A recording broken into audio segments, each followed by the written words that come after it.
เถียงจากคำถึงใครประนามว่าอ้ายมันเซ่อที่เป็นฝ่ายยอมเสมอยอมให้เธอตัวตามสำบายแม่นคนบ่บอกก็พอเบิ่งออกว่าเจ้าหลายใจ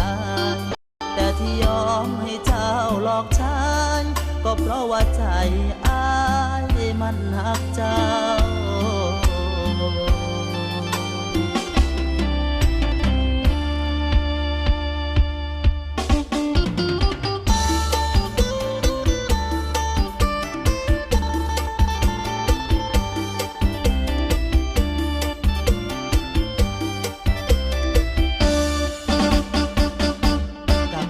มันหัก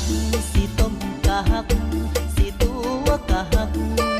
ชาตินี้อ้ายยอมอกหักถ้าคนอ้ายหักเขาบ่จริงใจบ่มีเหตุผลว่าเป็นหยังคือหักเจ้าหลายแต่สิเป็นสิตายหากมือใดบ่ได้เห็นหน้าผ่านมาถือตัวประจำหูดีว่าหาคนงามมีคนหักนำเป็นธรรมดาแต่ก็บอกเคยคิดสิถอนหัวใจออกมาตายทิ่มกะยาบ่ย่านดอกนะถ้าตายเพราะหักเธอ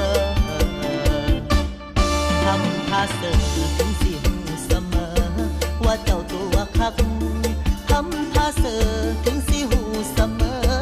ว่าเจ้าตัวคักเคยเจ็บหนักโอยนับเพื่อบ่ได้แต่ใจอ้ายก็อยู่เฉยคนเว้าเย้ยว่าอ้ายโง่เหลือหลายคือผู้สาวรวมใจโง่หลายมันตายซ้ำพอผู้ใส่ขันงาม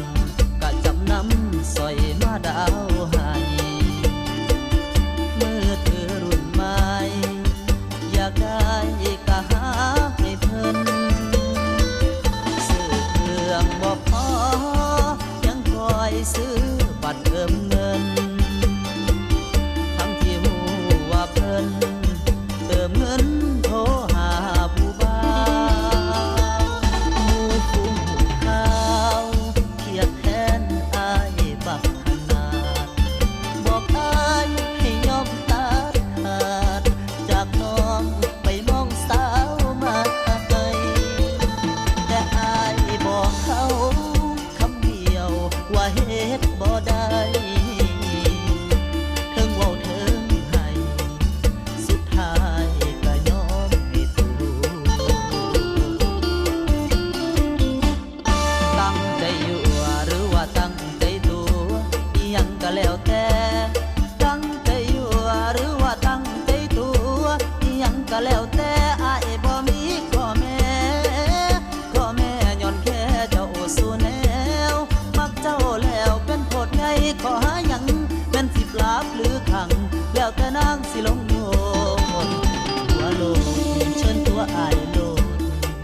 ยกโทษแบบบ่มีเงื่อนไขสิฮักเจ้าแบบที่เคยฮักเว้าแน่นหนักว่าชาตินี้บ่เปลี่ยนใจเจ็บกี่หนก็